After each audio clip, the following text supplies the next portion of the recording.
O sige, ito. Tayo O sige, pala, ito. naka-live tayo.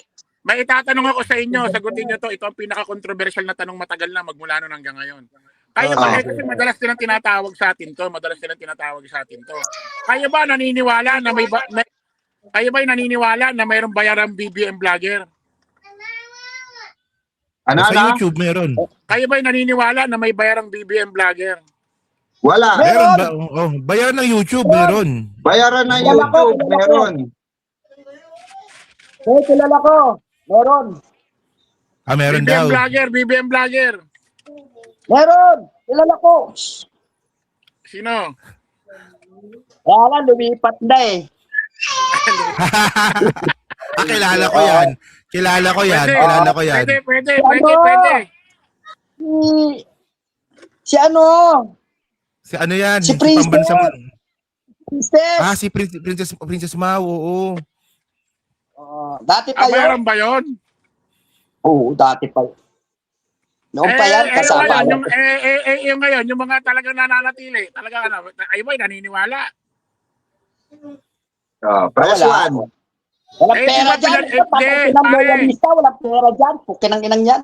Pare, pinaliwanag ko na yun, di ba? Pinaliwanag ko na yung pre sa live ko. Iba ang bayaran sa deserve. Tol? Iba ang bayaran sa? Sa deserve. Deserve daw. Deserve. Di ba, halimbawa, ganito. Nakatambay ka sa labas. May nabutasan ngayon ng gulong. Ngayon, tinulungan mo yung matanda, pinalitan mo ng gulong kasi matanda na eh. Ngayon, binibigyan ka ng 100. Oh boy, pang merienda. Siyempre, tinanggap mo. Ano ba yan? Bayaran ba yan? Deserve. Deserve. Deserve. Ang bayaran ganito. Nasa labas ka, may lumapit sa'yo. Boy, nakikita mo yung sakin ng kaaway ko. Butasin mo gulong nun. Pag binutas mo, bibigyan ka ng 500. Yun ang bayaran. Hindi, pero ito. Sagot. Kaya si Takero, hindi bayaran yan. Deserve yan si Takero. Gago. Hindi, ganito, dagdagan ko lang si Chris, no? Kasi itong mga DDS, no, tayo yung pinagbibintangan na bayaran daw. Pero kung titinan mo, yung pinakabayaran talaga sila. Kasi itong mga banateros, di ba, pupunta sa SMNI araw-araw. Anong ginagawa nila? Gumagawa ng propaganda para iangat si Digong. Tapos sila binabayaran sila ni Kibuloy. O yan ang bayaran. Di ba? Nagkakalat ka ng propaganda. Pero merong isang vlogger doon. May isang vlogger doon, naniniwala ko talagang hindi bayaran yon. Si Jay Kibara, hindi bayaran yon. Puta, babayaran mo ba yun? Tatanga-tanga? Kasama na nga sa Abanateros yun. Ikaw, tanga, bugok. Babayaran mo? Tatanga-tanga? Babayaran mo? Hindi sa ilang pera mo doon. Kaya naniniwala ko, hindi bayaran yun eh. Ikat mo to ha. Ikat mo yung sinabi ni Chris ha. Parang Chris. Ingot. Parang Chris, letter mo yun. Huwag kang gaganyan-ganyan dyan. O di ba may video dyan, Yolo, na kasama ni Jay yung niya? Go. O pwede mo, para content na to. Dili, ipatuloy mo na para kay Jay. O play mo. Ayan ba? Tagal ko ng loyalista. Hindi pa ako nakatikim ng pera dyan. Kahit ko, kuripot yung mga Marcos na yan. Si Glencho nga, nagre-reklamo, di raw siya binayaran. Sinasabi si Glencho daw, di raw siya nabayaran, kahit segundo lang. Kaya nga, tagal-tagal ko na sa loyalista. Kahit 5, wala ako natanggap dyan. Ang kuripot yung mga Marcos na yan. Taon nang nagtatanggol si Glenchong kay PBB sa mga Marcos. Tapos yung naging presidente, di binayaran. Maaari pa si Martin Romualdez. Joke lang. Aray ko.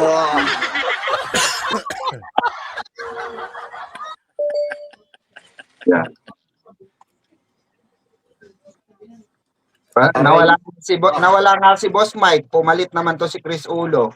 Kaya nga eh. Ayos lang yan. Ayos lang yan. Hindi ako para Hindi mo masyado ninong namin. Kaya nga eh. Alam nyo, ganito lang yun eh. yung mga baratae, kung talagang naniniwala sila kay Kibuloy, kay OJC, bakit di sila umanib? Oh, di ba? Yun eh. Kaya nga. Sabi Oo nga, nila ba't di sila umanib? napakatotoo ng kay OJC po. Maayos na reliyon. Talagang Bakit di sila naniniwala mag-church? kami na talagang ito. Ba't di kayo umanib? Putang ina nyo. Aray ko. Magdadasal-dasal sila dun sa sa mountain. Oh. Naniniwala sila na yung puso at Pare, babay mo na ako, pare. balon-balon ng Babay mo na ako, Kibuloy, magdadrive ako. Babay mo na ako. yun daw yung tol, yun daw yung daan tungo sa hinaharap. Lang ako, lang. Mga katarantaduan ng mga tarantado eh, no? Salamat ha. Ay, salamat. Sige po. Thank you po. Yan po. Asa na si Chris? Hindi, Nyolo, kaya pala no? Oh. Kaya pala idol ni Jay Guevara si Kibuloy. Oo. Para silang mahilig sa mga ganong klaseng mga no? Yun lang yun, tol eh. Tsaka, Malamang pangarap din siguro ni yan. Hindi pa to nalalabas. Sige. Alam nila Chris Ulo yan ni Jake Magnus. Pumunta kami sa isang building. Di ba pag isang building, magsusulat ka, pangalan mo. Tangina, hindi makasulat ng pangalan yan, tol. Talaga? Hindi, ako na istorya ko na yan sa live ko kasi nakwento nga yan ni Jake. Jake na si Tol Chris pa raw ang nagdala ng abakada, tinuruan mag-abakada. Eto ba? Oo. Tol, hindi marunong magbasa yan. Hindi marunong magsulat yan. Tapos, ang inutusan niya pa, yung kinakasama ni Jake, nagsulat. Ay, pasulat naman. Kasi ako marunong magsulat eh. Hindi marunong magsulat yan, tol. Tas yung nakakaya ng mga tol. Alam niya lang name. Diba? Alam niya lang name, tol. Yung time of arrival, hindi niya alam yun, time arrival, time departure, nakalagay dun sa security guard. Tangina, hindi niya masulatan yun. Kaya pala ang tagal, naiiwan siya. Kinakausap niya yung security guard, hindi siya, unang meet up namin hindi siya makapasok. Anong problema? Sabi ni Jake Magnus. Kasama po namin yan, hindi. Pinapasulat ko lang po siya sa, pinapasulat po namin siya sa data form para po sa log. Hindi po siya makasulat Pusang ina. Antindi, no? Tapos ay sasama pa nila sa ganyang klase ng vlogging. Sa totoo lang, ako na didiri ako na may mga ganyang kasamang vlogger. Yung molestador, bobo na, tanga pa, no read, no write. Kumbaga, haluan mo ng sistemang ganyan, yung hindi naman tayo sa nangahamak, pero kasi dito sa vlogging industry, kailangan credible ka Diba? Credible ka magsalita, alam ng tao na meron kang paninindigan, tamang prinsipyo, diba, sa pinaglalaban mo or kino-content mo. Pero yung kagaya nito ni Jay Guevara, tol, simula nung nang budol-budol siya sa Kalingap, kasi kalaban ko rin to dati sa Kalingap Kasi nga ang dami nagsusumbong sa akin ng mga supporter na nabudol niya. Ang content namin ni Ballpoint Man yan dati, si Jay Guevara. Kumbaga, dahil wala pa lang na trabaho. Thank you. Nang uuto. Ballpoint Ano yan si Jay Guevara, nung magkakasama kami niyan dati, gulat ako, nagnakaw ng cellphone sa mall. Yan, tinakbo. Ano yan, taga-bundok?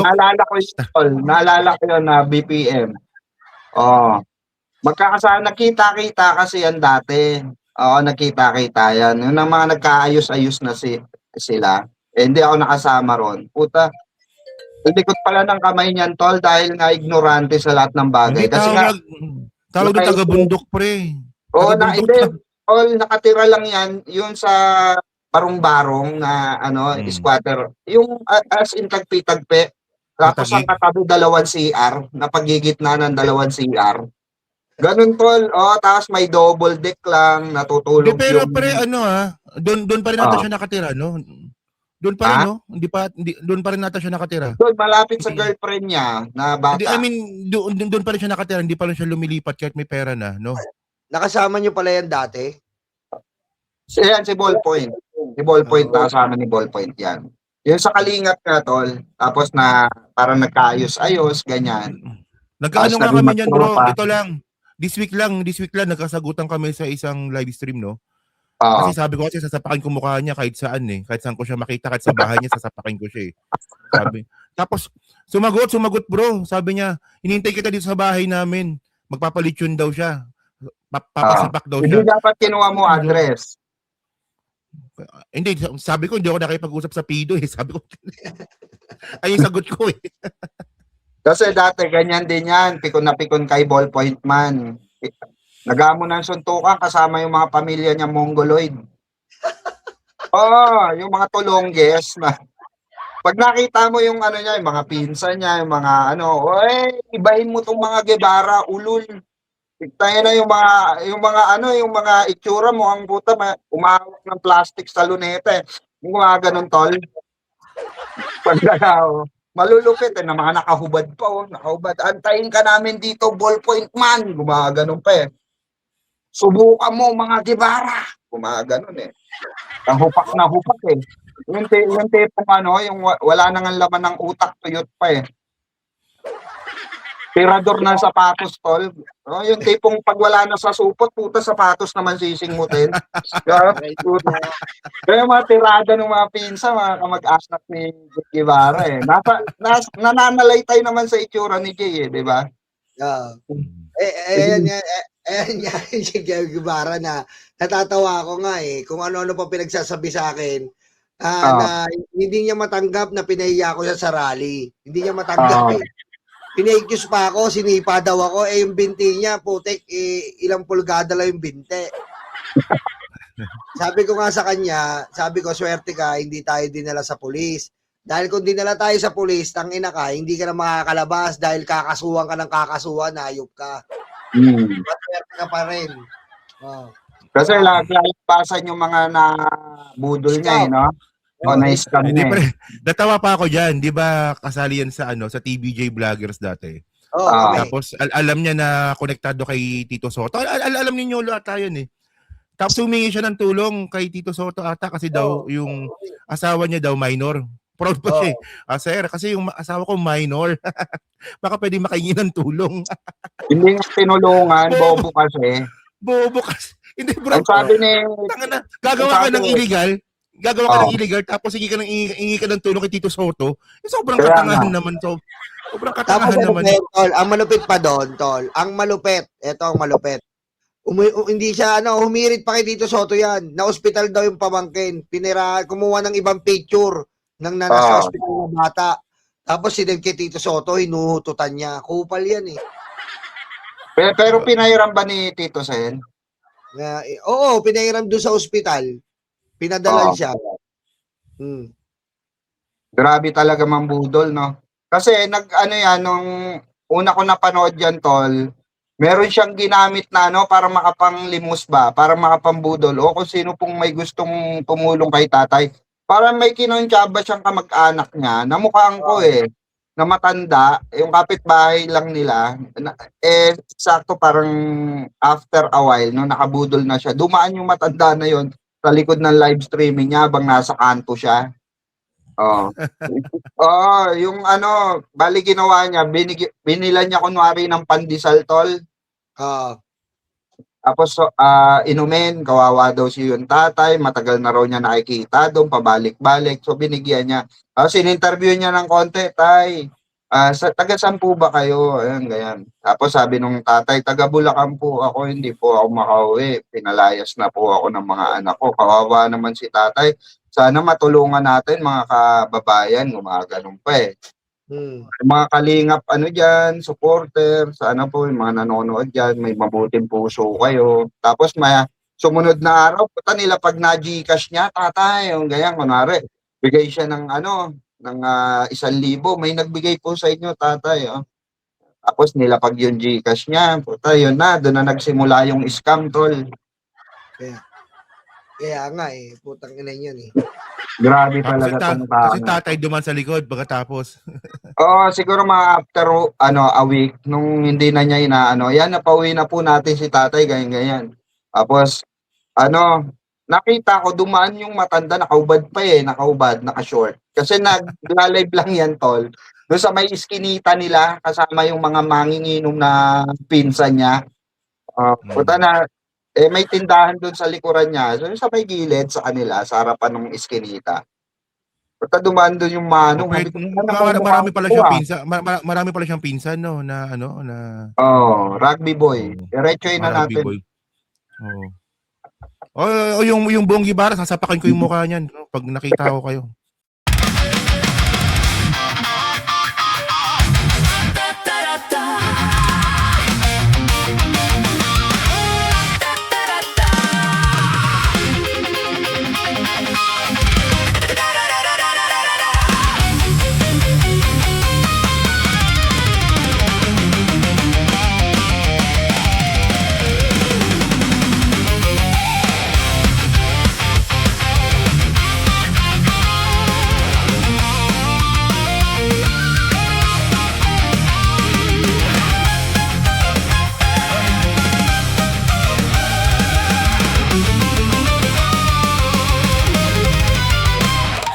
Madilim daw ang paligid, putukan daw ay maririnig.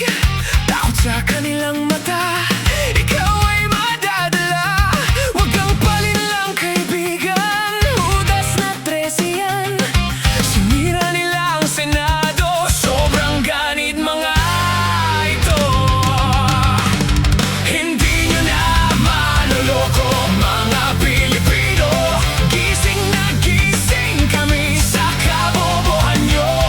Di bumenta ang pelikula, pati ang drama. Sa sobrang kapal ng mukha, nangungumusta pa. Hindi nyo na maloloko mga Pilipino. Gising na gising kami sa kabobohan nyo. Di bumenta ang pelikula, pati ang drama. Sa sobrang kapal ng mukha, nangungumusta pa. May kaso at may sabit, sila sama-sama. Sigaw ng puso'y Duterte, abay nakakaputang ina. 10 utos kaibigan, huwag patayin ang kapwa mo. Tinago nila si Bato, pinatakas din ito.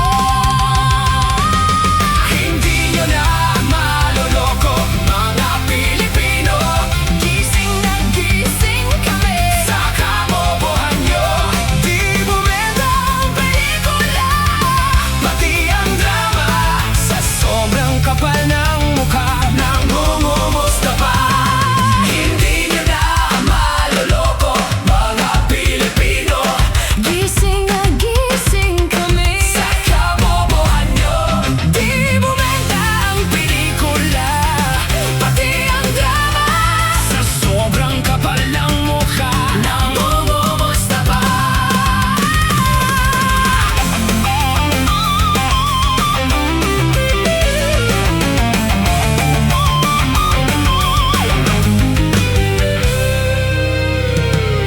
Madudumi ang taktika para lang kay Sara. Taong bayan hindi inisip, taong bayan hindi nadinig. 10 utos kaibigan, huwag magnakaw sa tao. Singungaling